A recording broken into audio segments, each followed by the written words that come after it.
Radio Vie Meilleure vous présente L'Homme sans masque, une émission radiophonique consacrée aux hommes, fils et époux. Chaque 4e samedi du mois, en live de 15h à 16h30, L'Homme sans masque.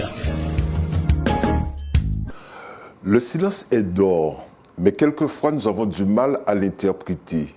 Et mal l'interpréter peut être choquant et mal perçu. La communication entre hommes et femmes est parfois un dialogue de sourds. La rencontre est alors difficile, surtout lorsque monsieur semble faire la sourde oreille, tandis que madame tend la sienne à la recherche d'une réponse, d'un indice, d'un son autre que celui du match de football à la télé. Si la femme est considérée par l'homme comme énigmatique, l'homme a également sa part de mystère et elle réside dans son silence. Découvrez comment décoder le silence des hommes et surtout comment les amener à parler. Que signifie son silence? Pourquoi il se tait? Pourquoi ne m'écoute-t-il pas? Pourquoi il ne m'entend pas? Comment le faire parler? Pourquoi l'homme rentre-t-il dans son silence? Voici une émission qui s'annonce passionnante et qui devrait répondre à beaucoup de questions, des questions que l'on se pose bien des fois, et de comprendre le comportement qui nous semble particulier. Cette émission devrait vous intéresser, vous les femmes qui nous écoutez, mais aussi les hommes que nous ne comprenons pas. L'homme en général a beaucoup de choses à dire. Pourquoi préfère-t-il se taire? Parce qu'il aime le silence ou parce qu'il a peur qu'on lui reproche après ce qu'il a dit? C'est le moment pour moi de vous présenter nos intervenants. Tout d'abord, Sandrine Jouéville, qui est mariée et médiatrice familiale, et n'hésitera pas à nous partager son expérience. Bonjour Jean, bonjour à tous. Moïse Valsier, psychologue, qui certainement et de temps en temps fait silence, il nous dira pourquoi. J'essaierai en tout cas, bonjour. Et maintenant le pasteur Éric Jouéville, qui lui certainement fait aussi silence. Eh oui, bonjour à vous tous, bonjour Jean. Vous êtes sur le YouTube et sur les ondes de Radio Vie Meilleure, vous êtes le bienvenu. Merci à toute l'équipe en action, tant en radio que sur le YouTube. Je suis fier de vous. Mesdames, Messieurs, bienvenue une fois de plus à l'émission L'Homme sans masque, une émission réservée aux hommes, mais bien sûr qui est fortement assistée par des femmes. Alors dites-moi, pourquoi les hommes se taisent? Parce qu'ils n'ont rien à dire? C'est parti le débat. Eh bien, en réalité, je doute que les hommes se taisent. Réellement. Je crois que constamment les hommes parlent. Mais ils parlent beaucoup dans leur tête. Ils parlent beaucoup dans le silence. Ce qui peut être assez, comment dirais-je, déroutant, assez dérangeant certaines fois pour la femme. Mais les hommes se taisent peu. Ils vont dire qu'ils se taisent, mais ils se taisent peu. Parce que lorsqu'ils disent se taire, ils n'en pensent pas moins. Ils ne disent pas moins par leur attitude corporelle, par exemple par leur départ. Voilà, ils n'en disent pas moins. Donc, quelque part, ils ne se taisent pas. Par contre, c'est vrai qu'ils vont reprocher à la femme, certaines fois, de parler trop. C'est-à-dire d'utiliser à foison le verbe, les mots, le son. Ce qu'eux, ils vont faire moins. C'est vrai. D'accord. Sandrine, les femmes parlent beaucoup? Oui, mais ça c'est une, comment je vais dire ça? C'est une légende. Urbaine? Oui. Ah, mais ce n'est pas la réalité. Parce que quand les hommes parlent, ils parlent. Oui, de toute façon, la femme est créée avec vraiment son cerveau fait qu'elle parle plus. C'est-à-dire que si un homme dit 200 mots, la dame en dit 400. OK? Donc oui, une femme, elle parle beaucoup plus. C'est-à-dire que ses moyens d'expression seront plus oraux, verbaux, tandis que l'homme parle tout autant, comme dit Moïse, mais dans un autre langage, d'une autre façon. Il va être moins verbal, il va plutôt être dans les gestes, dans des actions, des choses comme ça. Et c'est là où on va dire qu'il y a peut-être une différence dans l'oralité. Hein? Mais si on dit parler, dans un sens verbal, ou dans un sens analogique, dans un sens oral ou autre chose, je pense qu'il y a une grande équivalence. C'est que la voix, la manifestation de la voix et de la parole est différente. Et j'allais demander, est-ce que c'est parce qu'il a peur de dire ce qu'il a à dire, c'est-à-dire que ça va déclencher la guerre mondiale, l'homme?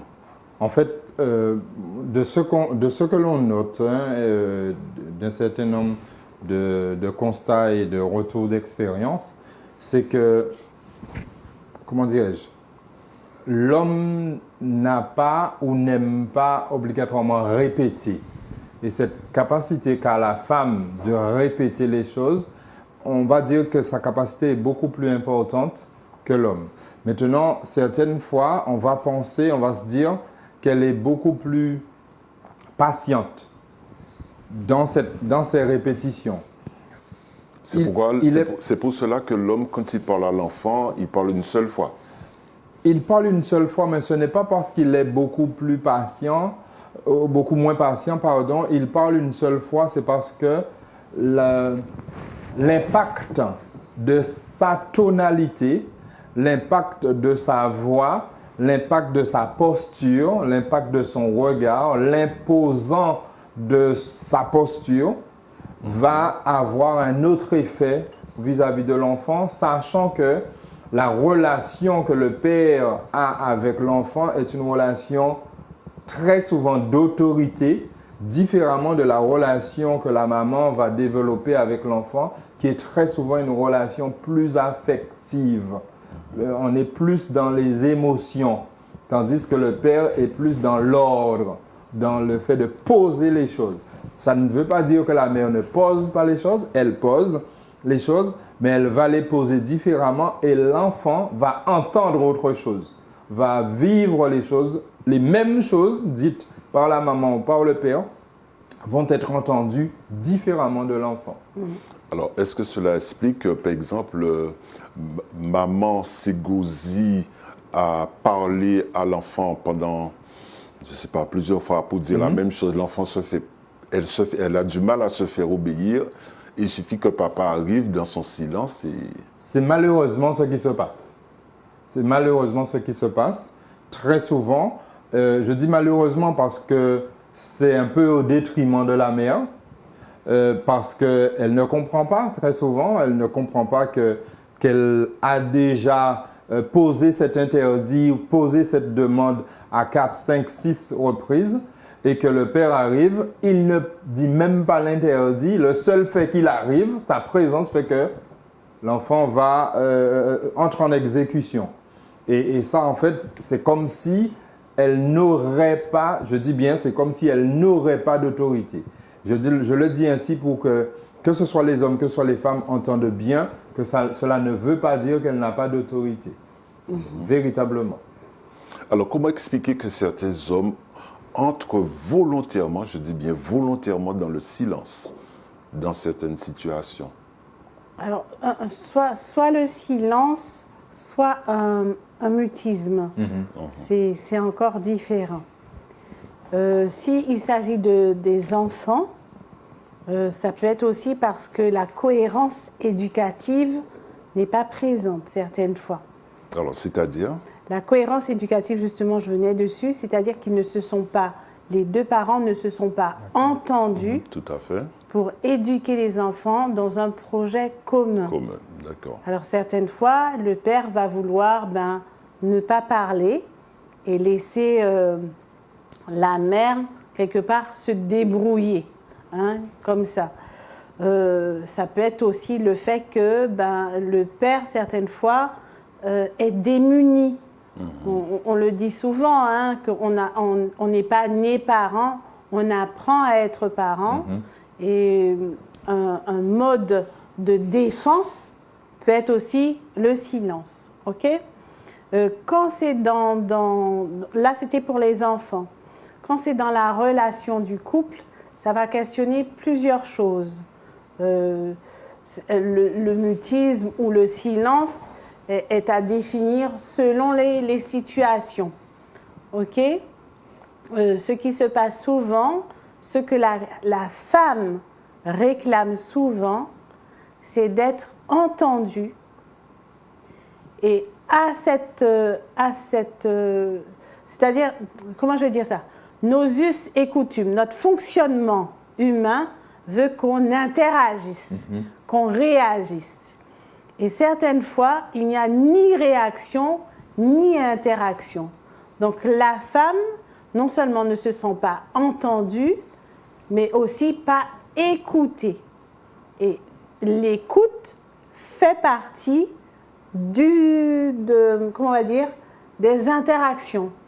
Parce que quand je t'écoute, je réagis et j'interagis. Et je te reconnais. Et je te reconnais, voilà. Et quand on a justement ces femmes qui disent « il ne m'écoute pas, il ne m'entend pas, il ne répond pas », ok ?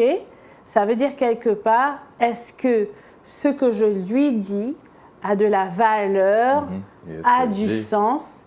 Est-ce que je suis reconnue en tant que femme, en tant que sa femme? Est-ce que je suis reconnue dans ce que j'expose, dans mes difficultés, dans aussi mes joies, mes peines, etc. Par rapport à ça, je passe la parole et je dis aussi que on retrouve des hommes qui pensent quelque part ne pas vouloir fonctionner comme la femme. Sauf qu'un homme est différent d'une femme. C'est comment, comment il s'appelle, Gary Chapman, les hommes viennent de Mars, les femmes de Vénus, ou le contraire, je ne me rappelle plus. C'est ça? Les femmes de Vénus? Jupiter. C'est pas Chapman. C'est qui? C'est Gray. Je ne me rappelle plus de l'auteur. Oui, ouais. C'est pas Chapman, mais c'est Gray. Pardon mais les à femmes cette viennent de Vénus et les hommes viennent de Mars. Voilà. Donc tout ça pour dire que les hommes et les femmes ont des fonctionnements différents. Maintenant, qu'est-ce qui permet de coordonner cette différence? Et certaines fois, c'est la parole. Mais comment parler, comme on a dit tout à l'heure? Est-ce que c'est est-ce que c'est de l'oralité? Quel est le mode de langage, en fait? C'est dans ça qu'on rentre. Il faut dire aussi que, comme tu l'as bien dit, la femme et l'homme ne sont pas pareils. La femme a la capacité de parler beaucoup plus parce qu'elle éduque, donc c'est dans la répétition qu'on enseigne. Il me regarde, il sourit. Ça fait partie de sa personnalité parce qu'elle éduque. Quand l'éducation, l'enseignement, ça se passe dans la répétition. Oui. Donc c'est une habitude de pouvoir éduquer, donc elle parle beaucoup plus. L'homme, lui, il peut pas, c'est-à-dire il est en réserve. On va dire qu'il est en réserve. Pourquoi? Parce que les deux, s'ils se mettent tous les deux à parler beaucoup et quand ils seront fatigués, ils ne pourront pas prendre le relais. Donc ils ne parlent pas tout le temps autant que la femme et en même temps. On peut dire ça comme ça, juste pour pouvoir arrondir un petit peu les choses, mais voilà, l'homme, il est fait différemment. Il ne parle pas beaucoup, mais comme disait Moïse, ce n'est pas parce qu'il ne parle pas oralement beaucoup qu'il ne parle pas. Il parle, mais dans son fonctionnement, il ne fonctionne pas comme la femme. Mais son mutisme, est-ce que ce n'est pas un cri d'alarme pour annoncer une détresse? Est-ce que son mutisme peut être il y a peut-être plusieurs manières d'interpréter son silence. Oui, c'est ça, mais c'est pas systématiquement du mutisme. Hein. Oui, oui.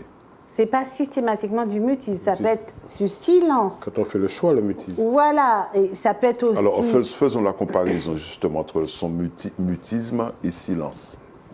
Le silence, c'est un temps où on n'entend rien. D'accord? Il ne dit rien ou on n'entend rien. Non, c'est pas qu'il ne dit rien. D'accord. On n'entend pas. On n'entend rien. Parce que la voix, c'est quelque chose qu'on entend. Oui, tout à fait. Donc, s'il y a du silence, on n'entend pas. Maintenant, c'est encore déterminé comment on se fait entendre. Qu'est-ce qui fera du bruit? Je vais le dire ainsi. Est-ce que ce sont les actions? Est-ce que c'est la parole? Est-ce que c'est le regard?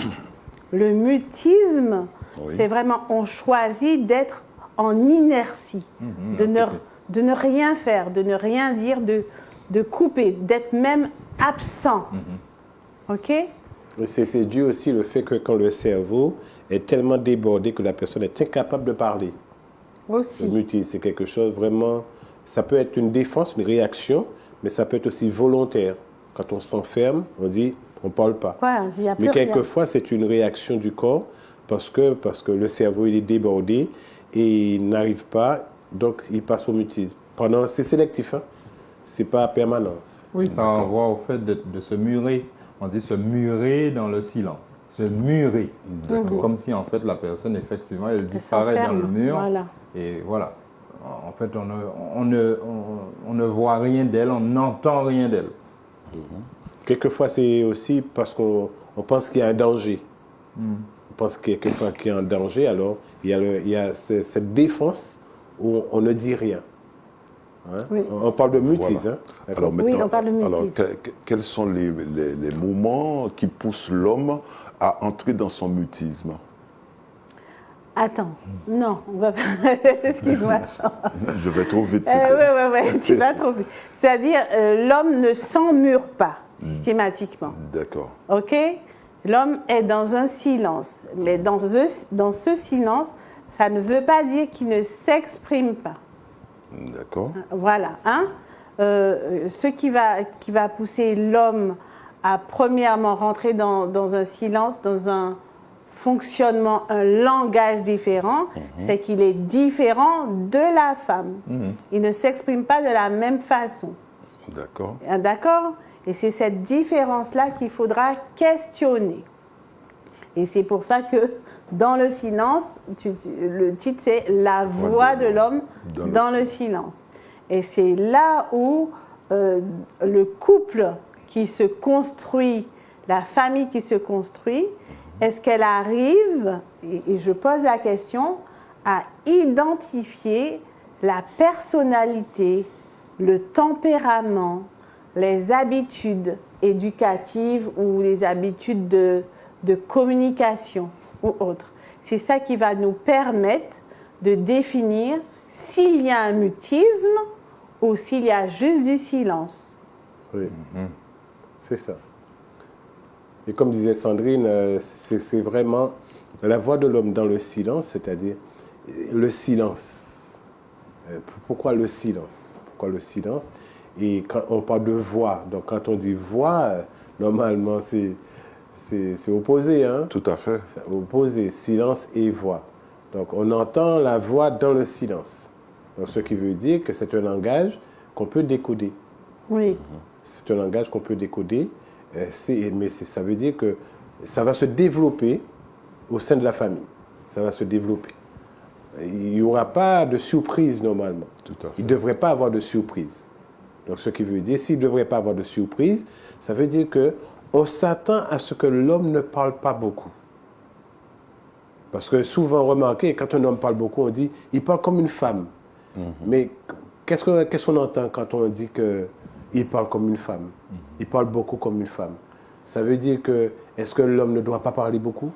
Ou encore on dit qu'il agit plus qu'il parle. Aussi. Après, tout dépend de quand deux personnes se sont connues, qui parlaient plus. Par exemple, entre Eric et moi, quand on s'est connus, c'est lui qui parlait plus. C'est toi qui parlais plus. Bien sûr, maintenant, j'ai passé le relais. Non, pas trop. Pas trop, tu parles tout autant. Par contre, il m'a aidé à m'exprimer plus. D'accord. OK? Ce que je suis en train de relever là, si dans le couple, il y a un qui parle moins ou qui parle différemment, comment on va arriver à un équilibre communicatif? Tu vois? Parce que souvent, le but, c'est d'être une meilleure version de nous et d'être en équilibre des valeurs. Mais c'est surtout en équilibre communicatif. C'est pas le fait de se taire, hein. C'est le fait de pouvoir exister dans le couple, même au travers du silence. Tout à fait. OK? Et c'est cet exemple que je donne. Eric parlait plus, moi moins, mais m'a-t-il donné accès à l'expression de ce que je suis ou de moi? Et on peut dire, on peut extrapoler en disant que Eric prenait tout l'espace verbal à un moment, mais petit à petit, faisant couple,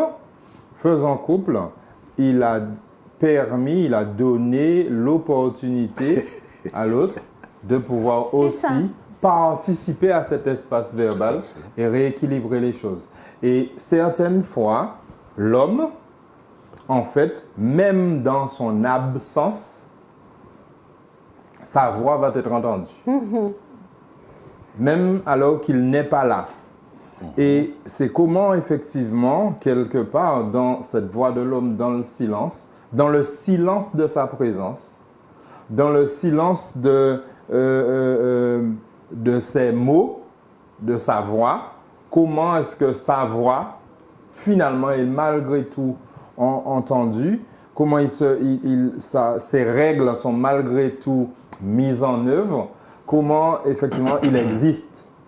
Et quelque part, ce qu'on pourrait appeler le flegme masculin, ce flegme-là doit pouvoir être un flegme qui met à l'aise. Dans ce Eric a permis que je parle, il parle moins et moi je parle un peu plus, je prends un peu plus de place. Dans quelle mesure est-ce que l'homme va faire en sorte, dans les positions qu'il va prendre, donner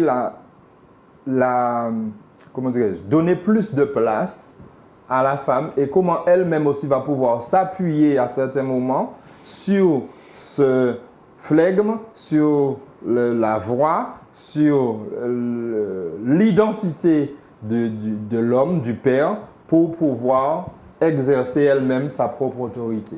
Donc, c'est un peu... Juste pour les auditeurs, hein, quand tu dis flegme, tu es en train de parler du flegmatisme qui permet à cette personne d'être calme et de pouvoir gérer plus facilement ses émotions. Oui, tout à fait. Ouais, c'est juste pour les auditeurs qui... Ça veut dire qu'il faut décortiquer un petit peu ce que Moïse est en train de dire. C'est intéressant. C'est à savoir comment favoriser l'expression de l'autre. Parce que la problématique, c'est on favorise la femme ou l'homme, hein, peu importe, hein, celui qui parle le plus, OK, dans le couple. La femme favorise ou l'homme favorise l'expression de l'autre, sachant que la femme est construite pour dire plus de mots que l'homme, OK? Donc, quand il y a une opportunité de permettre à l'autre de s'exprimer, dans cette opportunité, la femme souvent fait face à un silence qu'elle peut interpréter comme étant un mutisme. OK? Et c'est là où est la problématique de « tu ne m'entends pas », quand je parle, tu ne m'écoutes pas, tu ne réponds pas, ou quand tu es là, les enfants ne obéissent, quand tu n'es pas là, il faut que je parle 25 fois. OK? Donc, c'est comment aussi permettre donner la place à l'autre dans son expression. Comment interpréter aussi l'expression de l'autre. Je donne un exemple. Les femmes ont beaucoup d'intuition et sont très observatrices. C'est-à-dire que l'homme qui ne dit pas grand-chose, une femme discerne quand il est content, quand il n'est pas content, quand il a envie de questionner, quand il a envie de parler ou autre. La femme a vraiment cette aptitude à discerner. Et j'entends nos parents, nos grands-parents ou des couples d'âge mûr dire « tu ne l'as pas entendu, mais il a déjà tout dit ». C'est-à-dire dans ses gestes, dans ses actions, dans son regard, dans sa posture. Il a déjà tout dit. Mais qu'est-ce qui fait que je peux reconnaître qu'il a déjà tout dit? C'est que je connais son mode de fonctionnement. Donc, dans cette réclamation de la femme de permettre à ce que l'homme parle, se fasse entendre, comment discerne-t-elle le langage de l'autre? Comment discerne-t-elle ça, d'une part? Et comment l'homme, le mari, discerne aussi comment la femme va reconnaître qu'elle a été entendue. Et ce sont des actions parallèles. C'est un engrenage sain quand il se met en place. Il devient pervers quand il y a abus dans la communication, quand il y a une profitation. C'est-à-dire, je fais silence juste pour t'embêter. Pour te nier. Pour ne pas communiquer, pour ne pas avancer ensemble, pour ne pas équilibrer. C'est là où le silence peut être interprété comme étant un mutisme, un emmurement. Alors, comment expliquer que l'homme préfère parfois se taire pour ne pas avoir de problème, encore pour avoir la paix? En fait, Vous préférez ça, messieurs? C'est-à-dire que si j'entends bien ta question, Jean, pour avoir la paix et pour ne pas avoir des problèmes, on préfère se taire. Oui. D'accord? Ce qui veut dire que si on parle, ça va gêner la femme. Ça veut dire qu'elle ne sera pas contente de ce qu'on va dire et elle ne sera pas dans cette construction pour pouvoir déjà comprendre ce que je dis et de pouvoir s'affilier. Tout à fait. D'accord? Donc ça veut dire que je préfère me taire pour avoir la paix parce que je te connais. Voilà. C'est ce que tu es en train de dire, hein? Il me semble. Bon, c'est une réalité quelquefois. Quelquefois, c'est une réalité. Et tout dépend aussi du couple, leur fonctionnement, etc. Si, dans le fonctionnement de ce couple, chaque fois qu'il y a interaction, il y a une proposition venant de l'homme, ou bien quand il va dire quelque chose, c'est mal vu ou mal reçu, alors lui, quelquefois, il préfère se taire, ne pas parler, même dans une situation quelconque d'éducation relationnelle, peu importe ce qui se passe, il préfère, par exemple, créer la paix. Je pense que c'est une bonne chose. Et surtout lorsqu'il y a des enfants. Quelquefois, c'est une bonne chose. Ce n'est pas tout le temps que c'est une bonne chose. Oui, après, par rapport à ce que tu dis, c'est aussi dans la manière de dire les choses. C'est-à-dire questionner aussi les formulations, l'expression. Un homme, je ne parle pas à la place des hommes, hein, je parle de ce qu'on vit dans un couple. OK? Un homme voudra se taire, il va dire « je me tais parce que quand elle parle, quand je parle, elle n'est pas contente. Je me tais parce que quand je parle, ils ne font pas, en parlant de la femme et des enfants, ce que je leur demande. Je me tais parce que je suis inutile. » Il y a tellement de raisons, mais la raison principale, c'est que l'homme n'est pas reconnu en tant que père et en tant qu'époux. Dans sa fonction. Dans sa fonction. Et c'est là où on dit, on n'est pas né parent, on n'est pas né mari. On le devient. On le devient, on apprend à l'être. Il faut vraiment rentrer dans cette notion de... quand on s'enclenche ensemble. Comment on appelle? Engrenage. C'est un engrenage, mais c'est encore vraiment... On se loque, vraiment. C'est un loquet. On s'accroche. On se coince. En créole, lianage. C'est vraiment ça. C'est-à-dire que je ne peux pas exister et m'exprimer sans le faire avec toi. OK? Ça veut dire que si je décide d'arrêter, nous arrêtons. Nous arrêtons de fonctionner. Nous arrêtons d'avancer. Mais le comprendre, c'est... Lorsqu'on comprend ça, si on comprend cela, Si. on a déjà beaucoup avancé là. Hein, parce que très souvent, on ne le comprend pas. Que ce soit l'homme, que ce soit la femme. Mais ce que Sandrine dit là, pour moi, est essentiel en fait. Et cela renvoie aussi, rappelle à la question par rapport à cette voix-là dans le silence de l'homme, dans le sens où elle, la compagne, la femme, l'épouse, elle sait qui elle a comme mari. Il sait qui il a comme épouse. Et sachant cela, il sait décoder.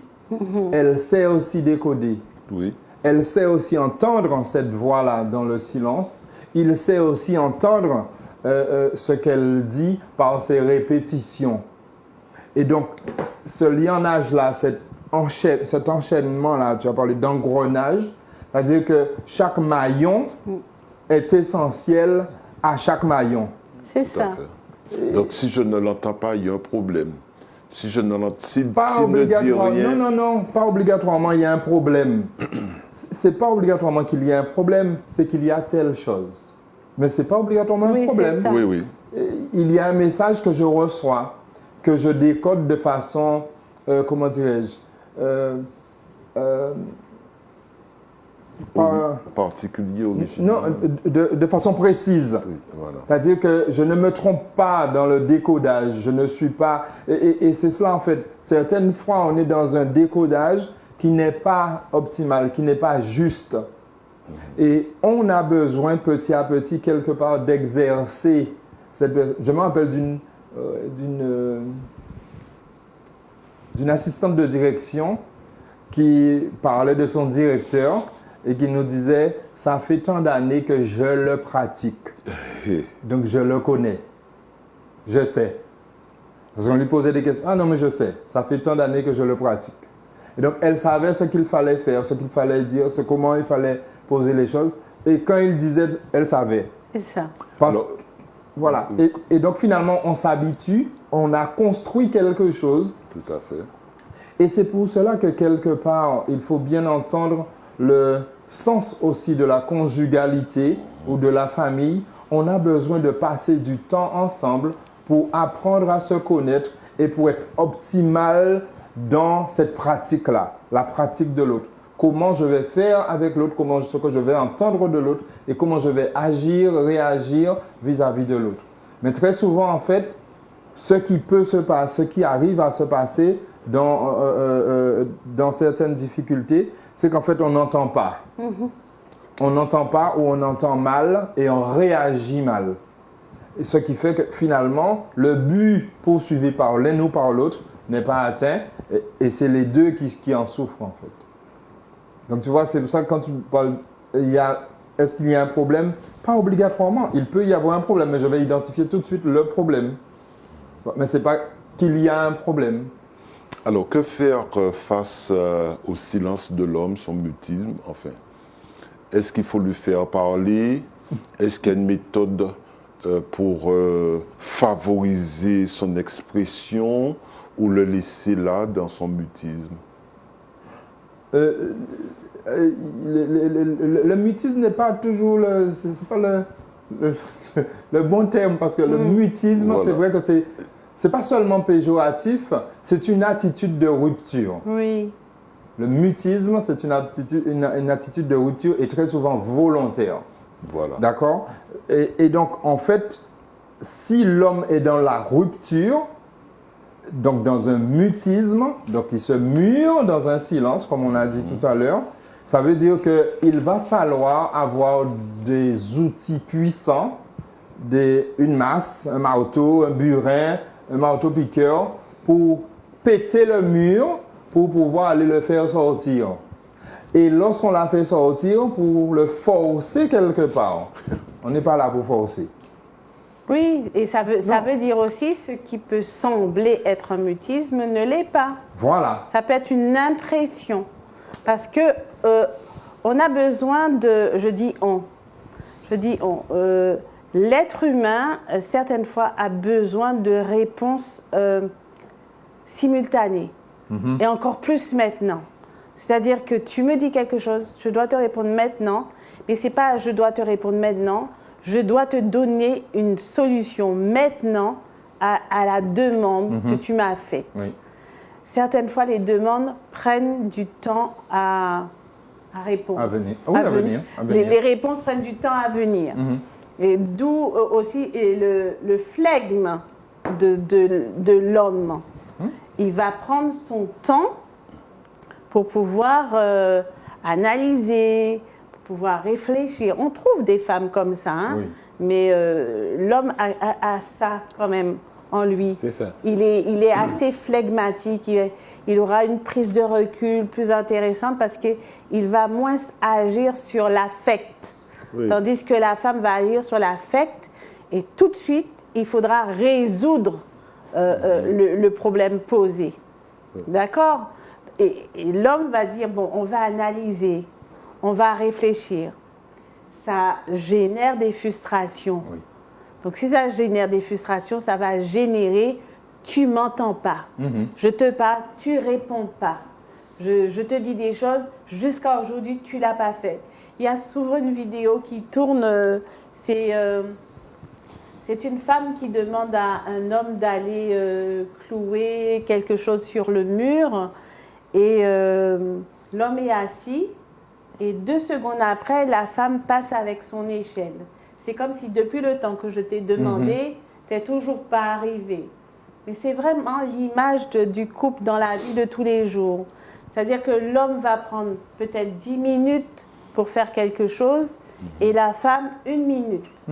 Ce qui pose question, c'est est-ce que ce sont 10 minutes éternelles? Est-ce que c'est... Pour elle, oui. C'est-à-dire que... Pour elle, oui.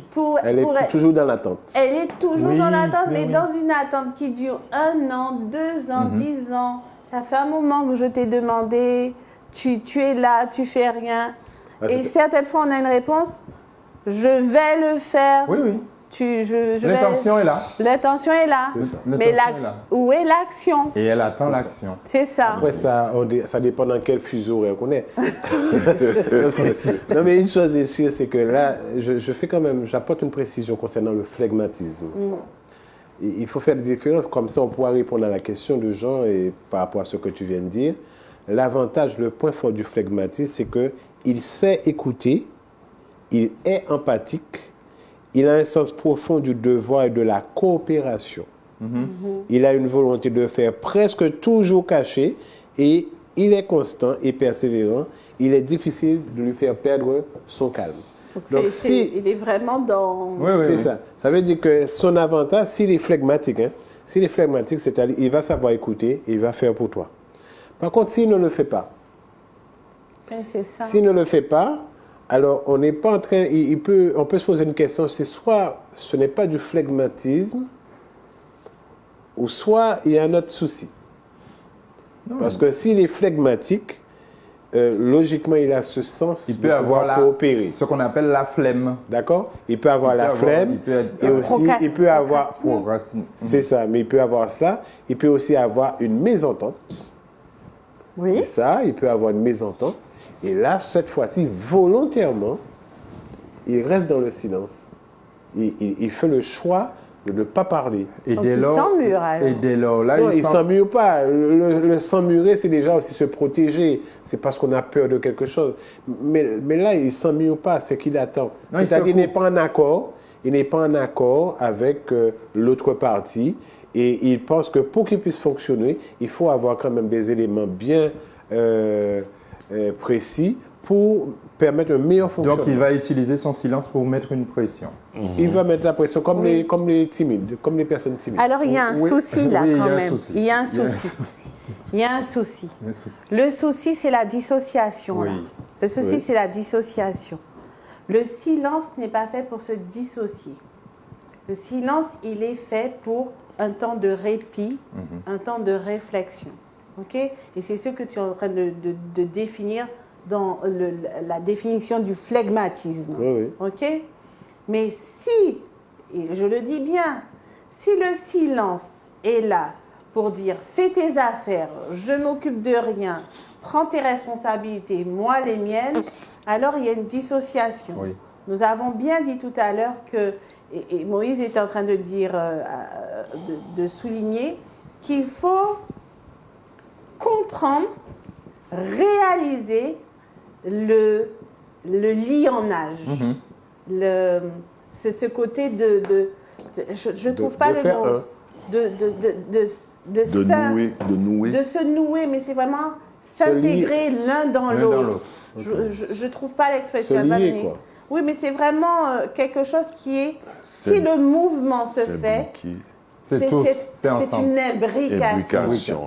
Si le mouvement se fait, automatiquement, Ça entraîne. l'autre est Oui, en oui, mouvement. en mouvement aussi.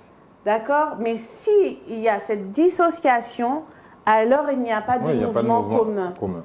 Et c'est ça aussi qu'il faut raisonner, c'est à se dire, est-ce que mon silence, à ce moment précis, hein, toujours contextualisé, ponctué, parce que ce n'est pas quelque chose qui est général. Si c'est général, c'est une pathologie. On l'a déjà souligné.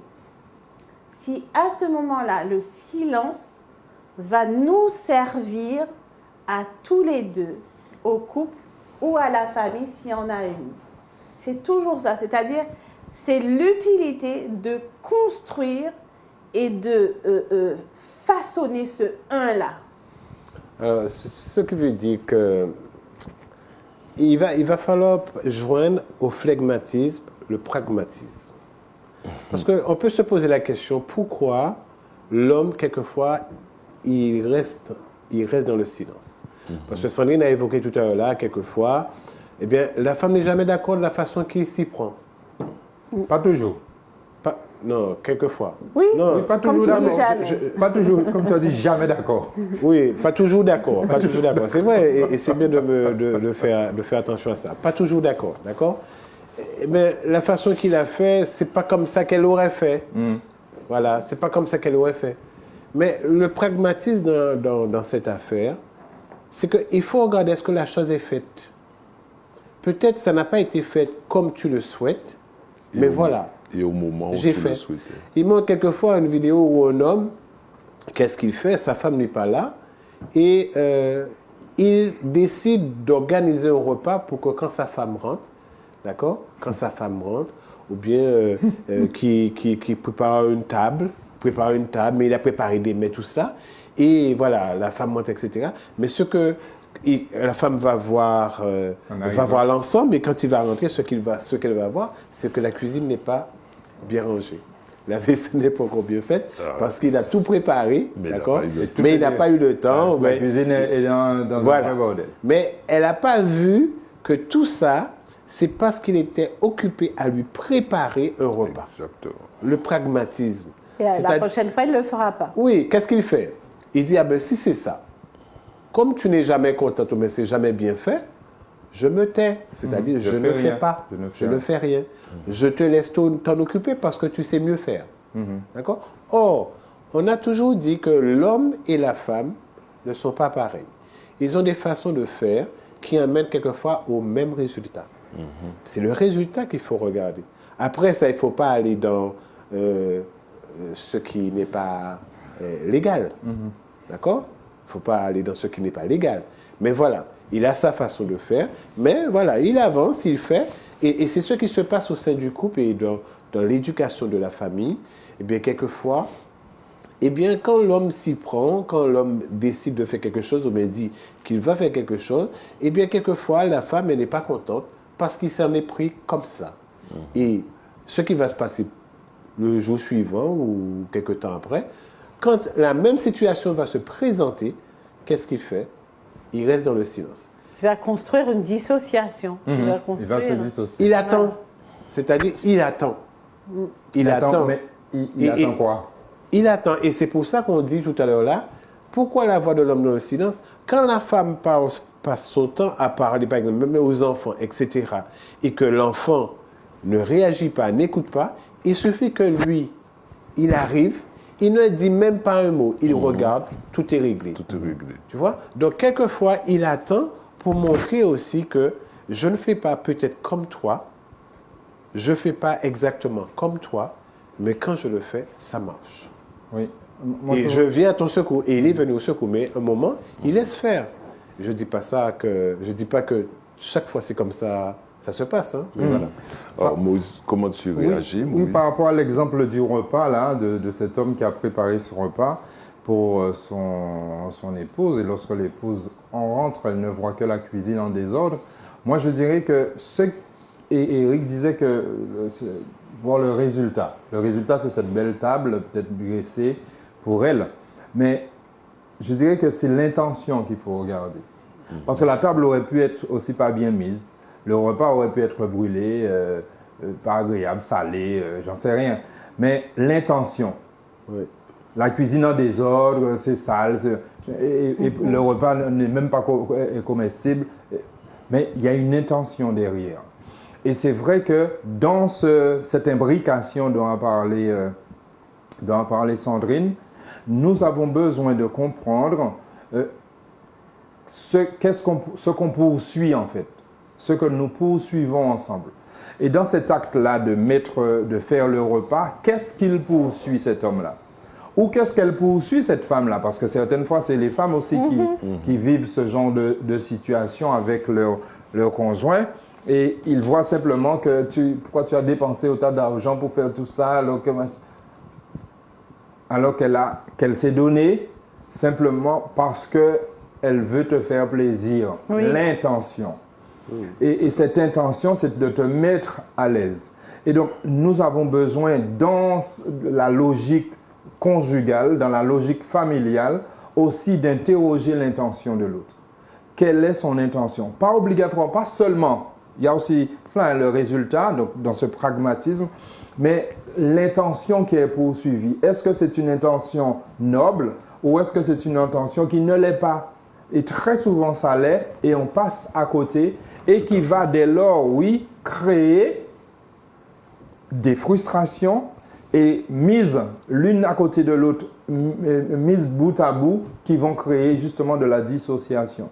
Et le couple peut se retrouver finalement à se séparer un jour parce que justement, ils ne se sont pas mis ensemble et aucun peut-être n'a fait l'effort de se concentrer sur les intentions de l'autre. Ça veut dire alors, Moïse, comment travailler à la connaissance de l'autre. Sachant que on grandit, on mûrit, on évolue, des schémas sont là, des traumas sont là. Oui. Et on va au fur et à mesure de l'évolution de la vie du couple et de la famille, apprendre à connaître l'autre. À connaître, oui. C'est nécessaire. Voilà, apprendre à identifier quand ces temps de silence-là viennent, qu'est-ce que ça veut dire? Apprendre aussi à identifier, quand je n'arrive pas à me faire comprendre, qu'est-ce que ça veut dire? Non seulement pour moi, mais aussi pour l'autre. Et Eric, il aime à dire que si il y a quelque chose chez toi qui ne me plaît pas, c'est qu'est-ce qui, chez moi, fait que ça ne me plaît résonance, pas? ouais. Voilà. Qu'est-ce qui fait que je ne supporte pas Oui, oui. Qu'est-ce qui ce fait tu que as je chez ne toi? supporte pas? Donc, qu'est-ce qui Parce fait que l'amour que... supporte tout. Donc, qu'est-ce qu'il y a en moi qui ne supporte pas ce que tu as? C'est ça. C'est moi. Donc, qu'est-ce qui fait que je ne vais pas supporter ton silence? Ouais. Et certaines fois, ce sont mes schémas, ce sont mes traumas, ce sont mon éducation, mes habitudes de vie. Donc, à savoir, dans cette intention, comment apprendre à connaître l'autre. Et ça, ce n'est pas l'aventure d'un jour. Non, du tout pas. C'est l'aventure d'une vie. C'est là où vraiment cette imbrication de la construction d'un couple et d'une famille Fondamental. prend tout son sens. Ça veut dire aussi, est-ce que je vais user de patience, de persévérance, d'endurance pour pouvoir continuer à dire il en vaut la peine et que le silence n'est pas là pour nous détruire, mais que c'est un silence qui est là certaines fois pour révéler quelque chose. Quel outil je vais prendre, à quel tiers je vais me référer pour pouvoir quelque part analyser, discerner, Tout à fait. questionner la Et cela- situation. Et cela peut-être va éviter que l'entende l'épouse dire il ne m'entend pas. C'est ça. Bien sûr, puisque lorsqu'elle dit, comme le disait Sandrine, hein, qu'il ne m'entend pas, ça veut dire qu'elle a reçu ce sentiment-là, Oui. qu'elle a développé en elle ce sentiment de ne pas être entendue, Entendue. de ne pas être comprise, de ne pas être vue, d'être devenue transparente, totalement translucide, et que lorsque lui, il passe seul. Lorsqu'elle passe, il n'y a personne, il ne la voit pas. Tout à fait. Et ça, trop de couples vivent cela, vivent cette indifférence, vivent cette absence-là, ce silence-là qui fait mal, alors que le silence dont nous parlons, c'est celui qui révèle. Oui. Et il y a un silence qui révèle l'autre. C'est-à-dire que même lorsque Eric n'est pas là, mais il est là. Tout à fait. Parce qu'il a une place, il a une voix, il a une notoriété, je dis ça ainsi, mais c'est pas le bon mot. Il a une Il a de Il la existe. légitimité. il a une existe. légitimité. Il existe Oui. dans la conscience de la famille, de l'épouse. Et même s'il n'est pas là, en fait, il est là. Et donc, elle le fait vivre. C'est ça. Et même s'il serait décédé, il continue à vivre parce que il a cette voix-là qui a été là parce qu'il a pris sa place. Il a joué son rôle. Il y avait cette imbrication qui continue même lorsque la présence physique n'est pas réelle. Et c'est là, en fait, quelque part, que nous avons besoin de comprendre toutes ces dimensions qui doivent être les nôtres. Très souvent, on est simplement dans le physique. C'est-à-dire la relation est purement physique. Il faut que la personne soit là pour qu'elle soit là. Tout à fait. Elle n'a pas besoin d'être là pour qu'elle soit là, mais son esprit, sa personnalité, et on fonctionne avec cette personnalité parce qu'on a appris à la connaître, on a appris à la côtoyer, à se mélanger avec. Et à partir du moment qu'on est dans cette logique, en fait, elle va continuer à exister parce qu'on va la faire exister. Oui. La voix VOIX X. devient voix VOIE.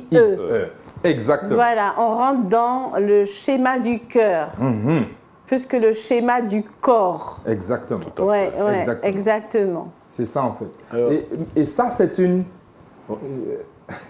élévation. C'est véritablement une Construction. élévation, une construction, un devenir. Je vois quel mot que tu allais utiliser. Véritablement, c'est ça. Et lorsqu'on en arrive là, en fait, on n'a plus besoin d'élever la voix. On n'a plus besoin d'élever la voix pour échanger.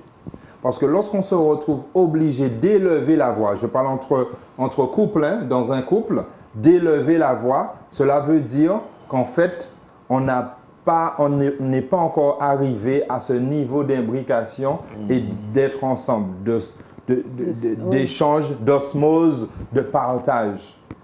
Et donc, on veut imposer en élevant la voix. Maintenant, excuse-moi. Est-ce que Dans le monde juif, et particulièrement dans le monde hébreu, je dis hébreu parce que c'est la partie vraiment de l'Ancien Testament, et on va partir du monde juif quand on va utiliser vraiment les deux tribus du sud, hein, c'est-à-dire Juda et Benjamin. Et on voit que toujours dans le schéma Israël, ce mot qui est utilisé, écoute, ce mot signifie trois choses. Écoute, comprend, obéit. Le schéma Israël. Et on voit que quand on écoute,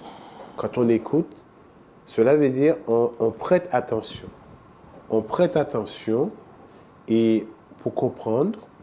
Et si on a compris, ou même quelquefois quand on ne comprend pas, on doit obéir. C'est-à-dire on doit pratiquer, on doit faire la chose. Et on voit que vraiment dans le schéma, c'est-à-dire dans l'écoute, quand vous lisez attentivement les livres de l'Ancien Testament, vous allez voir même des siècles ou des millénaires plus tard, cette famille parle toujours de son père. Notre père Abraham, ou bien ils parlent de leur père qui continue à exister même quand ils sont morts. Et il suffit qu'on fait référence à ces personnes qui sont mortes depuis très longtemps pour que les autres puissent rentrer dans une autre dynamique. Tu vois? Et on parlait de tout à l'heure là, quand on fait vivre, on fait exister le Père, même dans son absence. Cela veut dire que c'est une personne qui a gagné la confiance, qui a gagné la légitimité, qui a gagné l'autorité, qui était d'autorité. Exactement. Et ainsi, cette personne, même dans le silence, sa voix se fait entendre. Ça veut dire aussi l'identité. Ça questionne l'identité. Ça questionne qui je suis et est-ce que je sais qui je suis. Parce qu'il y a une question aussi d'estime de soi, d'appartenance. Tu vois, tu dis notre père Abraham, c'est-à-dire qu'on l'a identifié comme étant... On sait s'identifier à lui. Voilà. Et certaines fois, quand il y a un silence qu'on ne comprend pas, la question c'est « mais je suis sa femme, mais je suis son mari ». Oui. Et pourtant... Il ne le voit pas, il ne le reconnaît pas, il ne le vit pas en tant que tel. C'est ça. Et la question aussi de l'estime de soi, de la valeur que j'ai. Il ne me répond pas, pourtant, je dois avoir de la valeur. Et sa réponse fait que je n'ai pas de la valeur.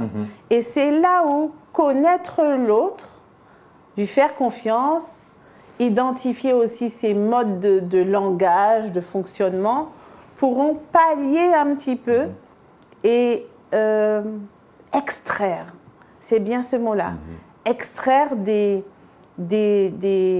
interprétations et des schémas qui n'ont pas lieu d'être. C'est vraiment être dans ce crible-là, dans ce tri. C'est pas parce qu'il fait silence qu'il ne me considère pas, parce que je le connais et parce que je le reconnais. Il va y avoir des renforcements positifs pour certains comportements et des renforcements négatifs. C'est-à-dire, je vais donner quitus à certains comportements parce que ça a du sens, parce qu'on se reconnaît, je la reconnais, je le reconnais, mais d'autres, non. Et donc, je ne vais pas entrer dans cette logique d'interprétation comme quoi c'est lui. Non, ce n'est pas lui. Non, ce n'est pas elle. Et quelque part, ça met à l'abri le couple. Oui. Ça le met à l'abri d'être dénaturé. Il va travailler, le couple, à construire cette identification de soi et de l'autre dans des logiques que l'on a définies ensemble et que l'on valorise en fait. On va valoriser ce qu'on va devenir. Et plus on valorise ce qu'on va devenir, plus on questionne ce qu'on va devenir, plus on le devient. Et finalement, en fait, justement, cette voix dans le silence, elle est réelle. Elle a du sens. Elle devient pragmatique. Parce que son intention, là, c'est bonne. C'est ça, en fait. Alors, toujours dans le cadre de l'absence de l'homme, est-ce une bonne chose de dire à l'enfant « je vais le dire à ton père » Lorsqu'on le dit, lorsque la femme dit cela, c'est une bonne chose de prime abord parce que l'intention est bonne. Seulement, dans la psyché, dans le vécu interne de l'enfant, cela veut dire que ma parole à moi n'est pas suffisante. Ma parole à moi, maman, n'est pas suffisante. Mais elle doit être suffisante. Et pour qu'elle le soit, Pour qu'elle le soit, sa parole va être ou doit être à certains moments associée à celle du Père. Mais pas seulement extraite et que seulement celle du Père soit mise en avant. Bon, Pas seulement. après, il y a... donc c'est à bannir. Je fais quand même une petite différence. La différence Non, que non, non, c'est pas à bannir. Ce Ah n'est- bon, ce d'accord. n'est Non, pas- non, oui, oui. Je fais quand même une petite différence, c'est une association. Je pense que là où peut-être un homme ne va pas, là, un enfant ne va pas réagir vis-à-vis de son papa, la maman va le faire. Et là où la mère ne va pas réussir, le papa va le faire, quand on parle de la voix. Alors quand il dit je vais le dire à papa, ça veut dire quelque part, c'est vrai que quand l'enfant, lui, il va obéir à sa mère. Il va obéir à sa mère grâce à son père. Ce qui veut dire que l'enfant obéit à sa mère. Donc, grâce à l'autorité du papa, la maman aussi gagne de l'autorité. Ça veut dire que si tu ne veux pas que je le dise à ton père, obéis-moi. Donc, quelque part, le mari donne de la valeur, met la femme en place. La seule chose, c'est qu'un enfant doit obéir sa mère ou son père, peu importe. Mais le fait que l'enfant entend que si tu ne m'obéis pas, je le dirai à ton père, l'enfant va obéir à sa mère. C'est dans une construction, mais l'idée, c'est que l'enfant arrive à une maturité, une pleine maturité pour dire que je n'ai pas besoin que papa soit là pour que je puisse faire ce qui est juste. Est-ce qu'il n'y a pas de chantage quelque Mais part? après, il peut avoir du chantage. Il peut avoir du chantage parce que certaines fois, certaines mamans sont démunies. Débordé Hein, aussi. débordées, démunies, et que à un certain moment de la vie d'un petit mec, d'un garçon ou d'une fille, il faut la parole du père. Ce qui est surtout à nuancer, c'est l'abus. C'est-à-dire que le père n'est pas un père fouettard, ni la mère n'est pas... voilà. C'est-à-dire que quand il viendra, il va te faire violence. Hein, c'est pas pareil que quand papa viendra,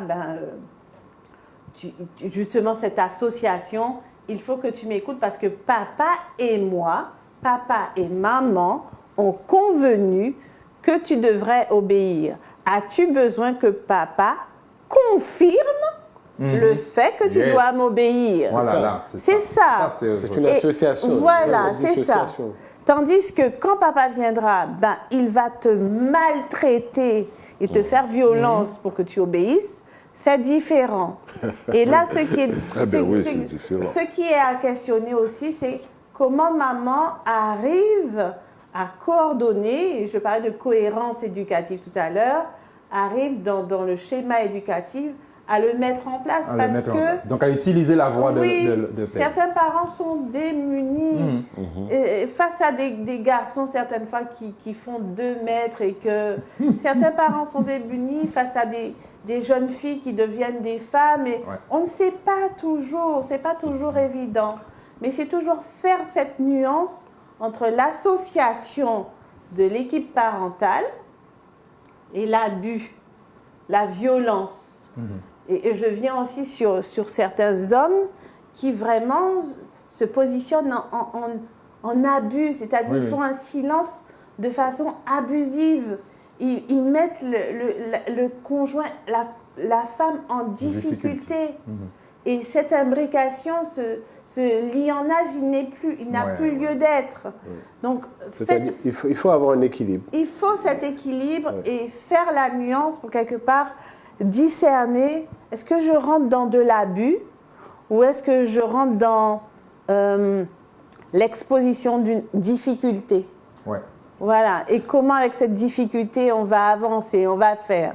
Et quelque part, même l'homme, et c'est pendant que Sandrine parle, j'étais en train de me dire cela, même l'homme, dans son autorité, doit pouvoir aussi amener la voix de la femme.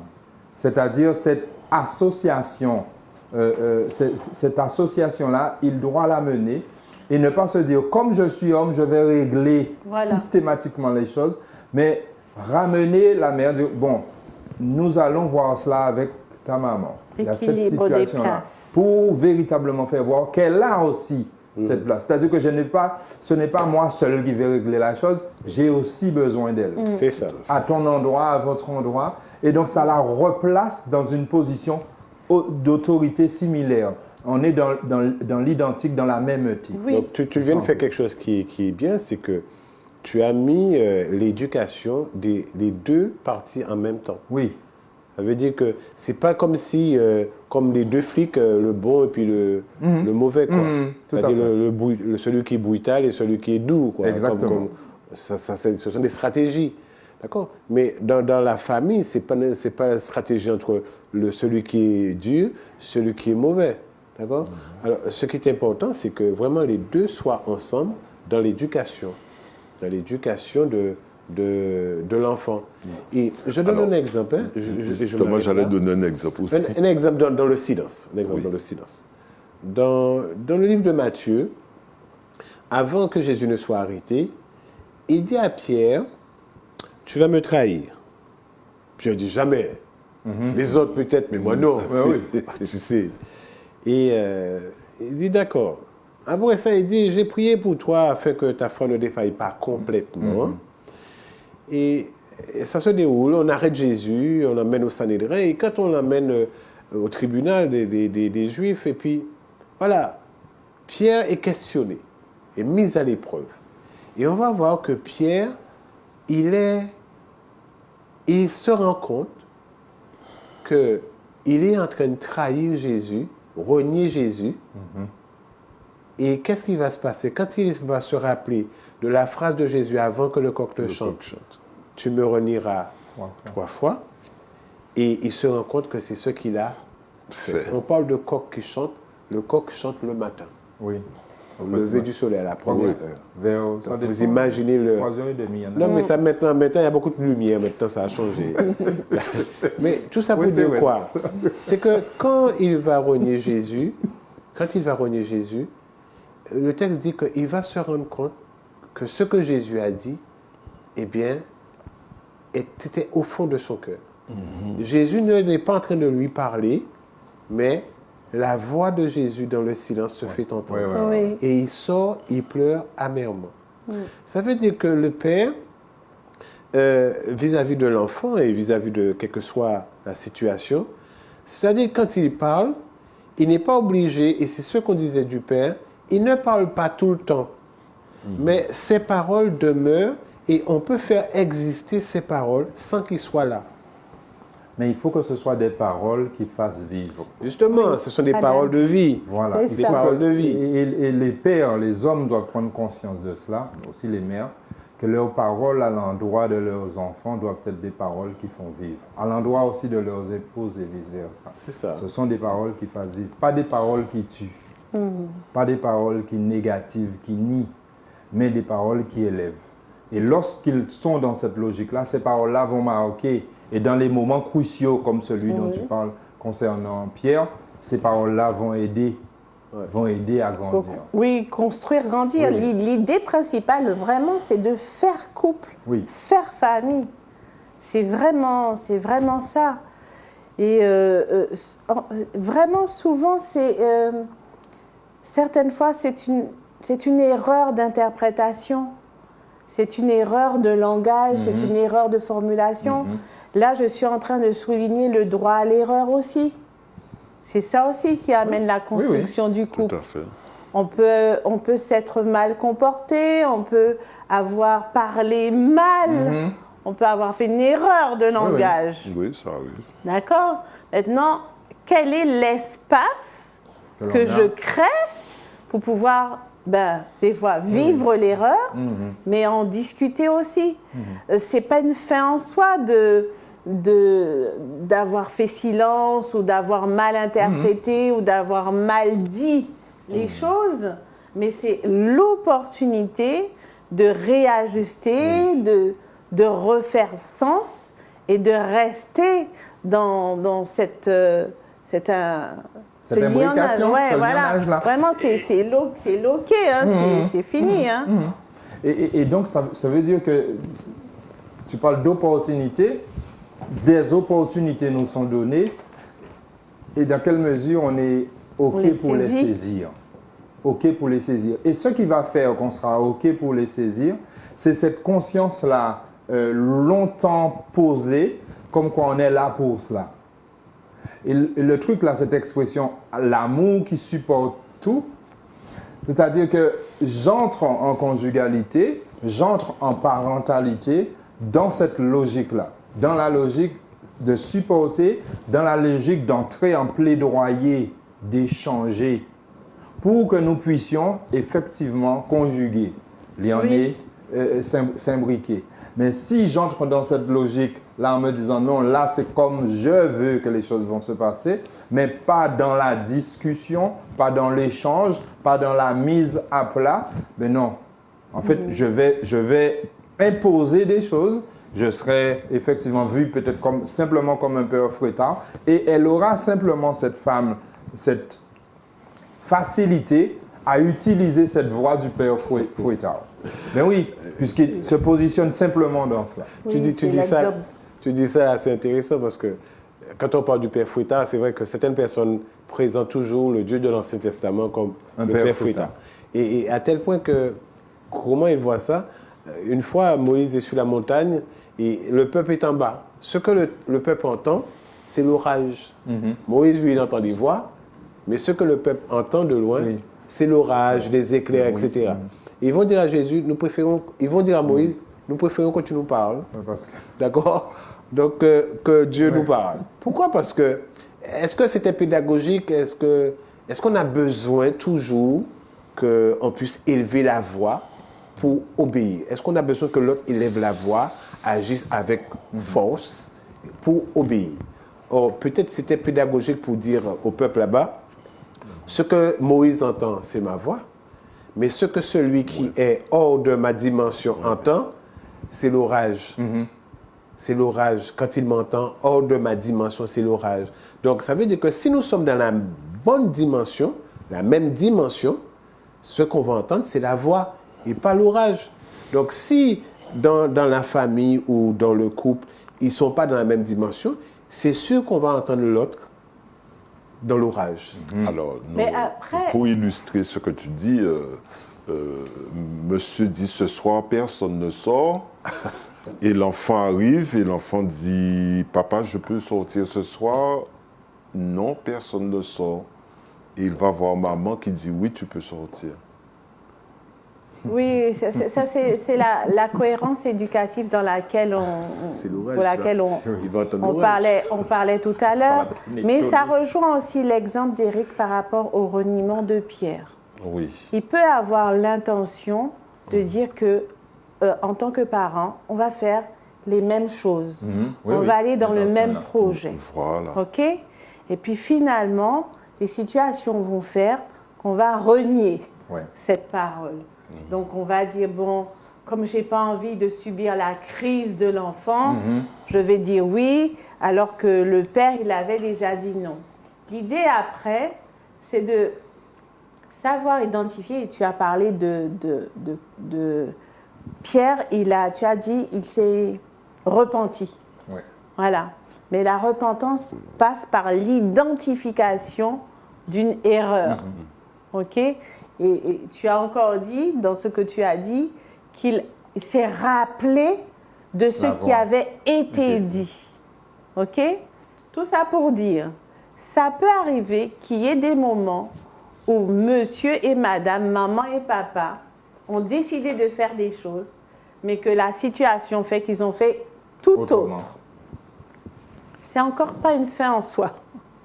Parce que c'est les crises de la famille, le contexte, les crises du couple, l'évolution, tout ce qu'on veut arrive et fait qu'on a manqué à notre parole.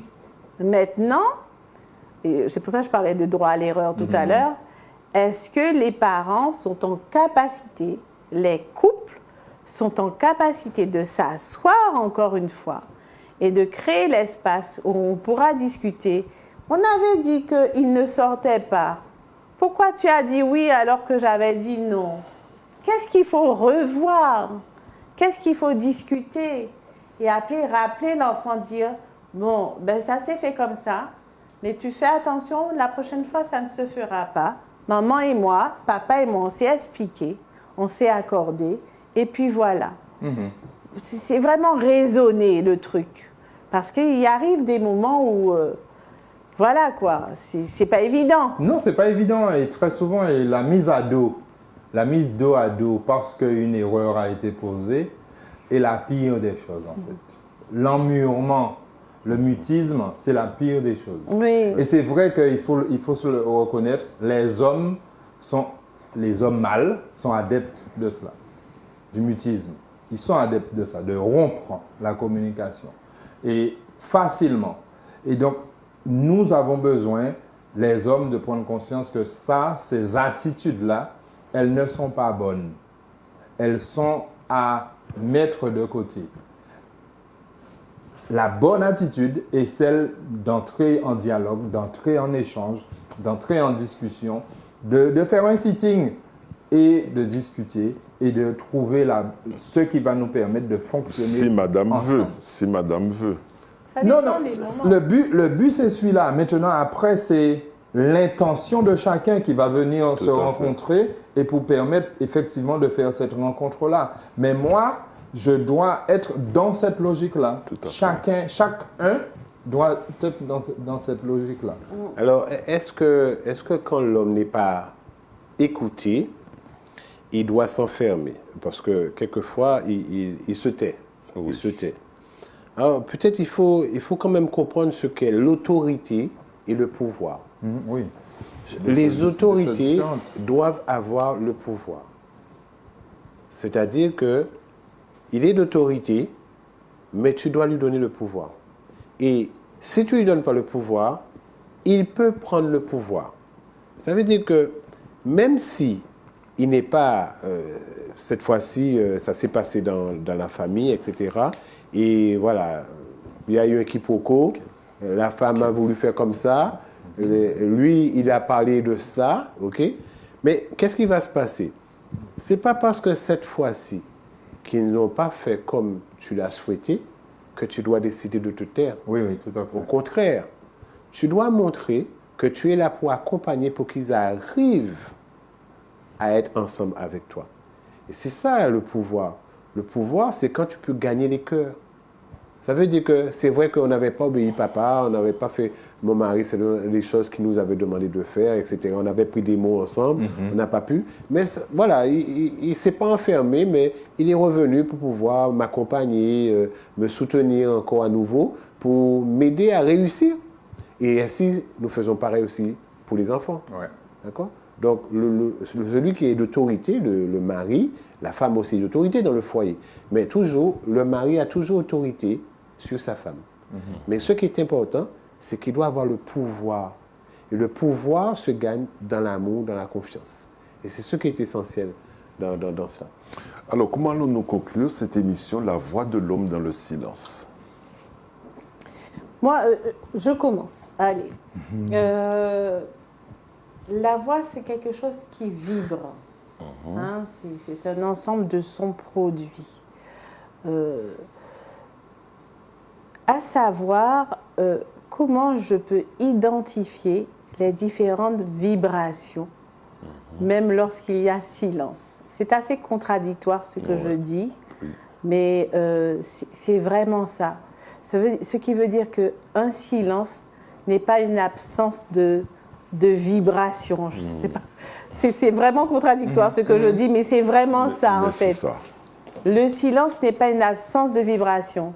C'est une autre vibration. C'est une autre vibration. Et c'est comment l'identifier pour que justement la voix devienne, la voix VOIX devienne une voix VOIE, la voix du cœur. Tout à fait. Voilà. Alors moi, ce que je dirais, c'est que je m'adresserai encore à nos chers hommes. Mal. et aussi aux mères, et aussi aux femmes, hein. L'idée, c'est de faire de l'homme un permanent. De faire de l'homme un permanent, de faire du père un permanent, et de faire des voix du père et des voix et de la mère une voix unique. Que le père ne soit pas seul, que la mère ne soit pas seule, mais qu'il y ait une seule voix. Et réellement, à partir du moment qu'il y aura une seule voix dans le foyer, en fait, les choses vont fonctionner bien autrement. Oui. Alors moi, je vais toujours inviter les pères ainsi que les mères à faire référence aux Saintes Écritures. Même si on n'est pas croyant, mais on peut apprendre. Et qui sait, eh bien, on peut adhérer à cette idéologie qui est quand même extraordinaire pour la famille. Et si nous arrivons à mettre la voix de Dieu dans le silence, alors nous les hommes, nous allons pouvoir mieux comprendre la voix de l'homme dans le silence. Donc, apprendre à connaître celui qui est l'auteur de tous et qui est capable aussi de rester dans le silence, mais ça ne veut pas dire qu'il ne se parle pas. Voilà. Pour terminer cette édition, eh bien, j'ai quand même une bonne nouvelle pour nos amis auditeurs, c'est que toute la team de l'équipe, toute la team de l'Homme sans masque se propose d'aller à la rencontre des auditeurs. Donc, préparez-vous à nous recevoir. Nous viendrons chez vous à votre rencontre.